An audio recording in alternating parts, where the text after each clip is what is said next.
2023 ની અંદર આ રીલ્સ ઉતરી હોય અને 2000 ને તમને કહું 80 ની સાઇલ હોય, એમાં ત્રીજી પેઢીએ ચોથી પેઢીએ કોઈ ખારો દીકરો જન્મો અને બા ઉભા ભાઈ અત્યારે આમ કર્યું પતલી કમરિયા દેખો હાય હાય હાય, ઈ છોકરો ત્રીજી પેઢી આમ રીલ્સ જોતો હોય છે એના બાનું આઈડી.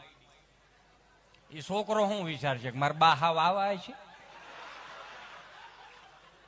હે, મારા બાપુજી આવા છે? મારા પપ્પાના પપ્પા છે, યુ નો. જો એ કેવું બોલે છે, મને ન આવડે. વિચાર કરજો મારા વહાલા સ્વજનો, મારા વહાલા મિત્રો, આ ટેકનોલોજી નહીં મરે, ત્રીજી પેઢીએ કોઈક સંસ્કારી દીકરાનો જન્મ થયો ને તો એ આપણને તે દિવસે બેઠો બેઠો વગોવશે કે અમારા પૂર્વજો હાવ આવા છે. અને જો કદાચ રીલ્સ બનાવી હોય માતા બહેનો ને, તો રામાયણની 5 ચોપાઈ યાદ રાખીને એકાદી રીલ્સ બનાવો, ગીતાજીના 5 શ્લોક બનાવીને એકાદી રીલ્સ બનાવો, સવારના પ્રભાતિયા એકાદી સરસ મજાના પ્રભાતિયા આવડતો એક એવી રીલ્સ બનાવો, કૃષ્ણના ગીતની રીલ્સ બનાવો. આ પતલી કમરિયા દેખો હાય હાય ઈ હું છે પણ હાલો એનોય વાંધો નહીં, એનો આપણે ટેકનોલોજીનો જમાનો વળી પાછું ઊંચા કટકો કાઢીને ગામમાં ફેરવ છે. આને આવું ન બોલવું જોઈએ, પણ હું કામ ન બોલવું જોઈએ? હું તમારો છું, તમે મારા છો. સૌ તો ગુજરાતી, હું અહીંથી જે કાંઈ પણ ગુજરાતી બોલું તમને સમજાય છે. પણ એટલું ધ્યાનમાં રાખજો કે આપણા પૂર્વજોએ જે આપણને સંસ્કારો આપ્યા, આપણને જે રીતિ રિવાજો અને પરંપરાઓ આપ્યા ને આપણે જાળવવી જરૂરી છે.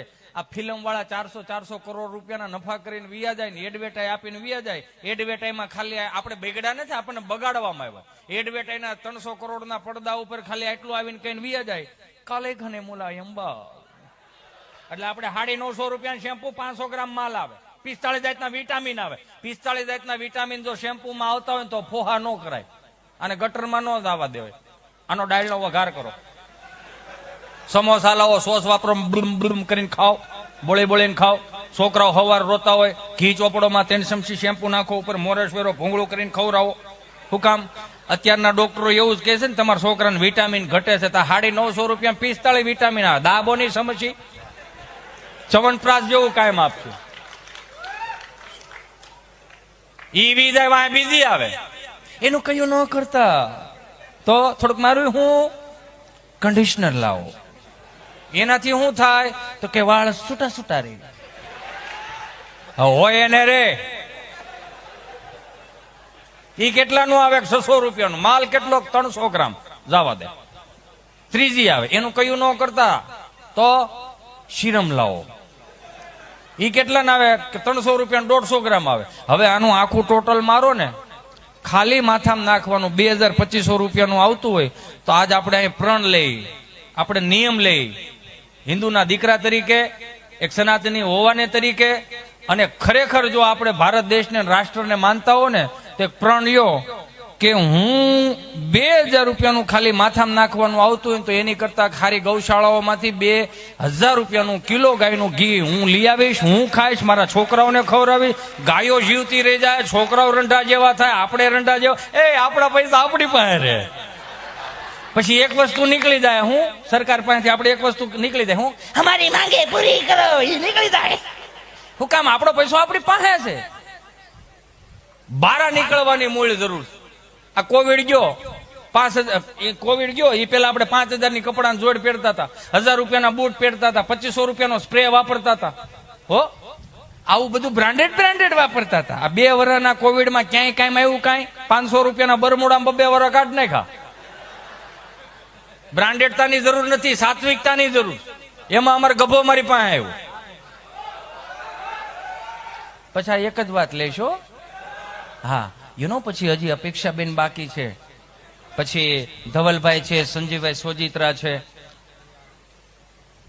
પછી ઓલા હા વિશાલભાઈ છે. એટલે હજી આપણે આમ જો મજા જ કરવાની. પણ હું એડવર્ટાઈઝની જેમ આવીશ. ગભો મારી પાસે આવ્યો કોવિડમાં, મને કહે કે વેક્સિન દેવડાવવા દાવું. મેં કીધું હાલો વેક્સિન દેવડાવવા જાય. વેક્સિન દેવડાવવા ગયા ને નર્સ બેન બેઠા હતા ને સામે ગભાને બેહાર્યો. તો નર્સ બેને એટલું પૂછ્યું કે તમારો પહેલો ડોઝ છે કે બીજો ડોઝ?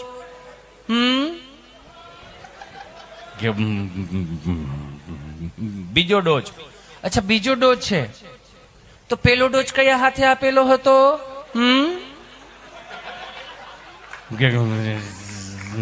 જમણા હાથે. અચ્છા, જમણા હાથે. તમે ગભરાવશો શા માટે તમે?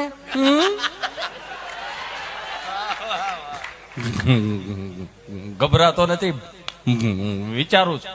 શું વિચારો છો?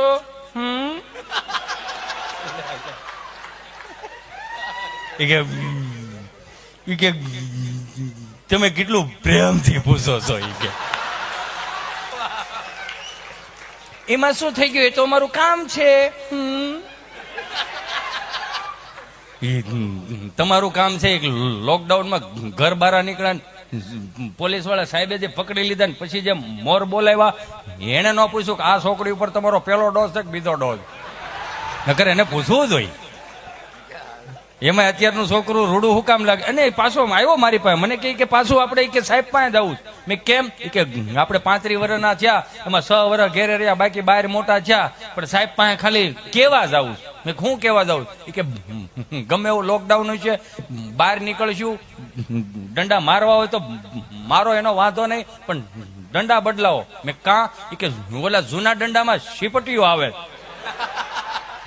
નવા દંડા આપો. એમાંય પાછું અત્યારનું છોકરું તમે જો રૂડું. બેહી જો, હજી મારે ઘણું કહેવાનું તમને. તઈ તમે એમ વ્યાજ આવો કેમ ભેગું થાય? બધા બેહી જો હો. એકચ્યુઅલી કાલે તો સન્ડે છે સાગર. સન્ડે હોય યા મંડે, રોજ ન ખાવ અંડે.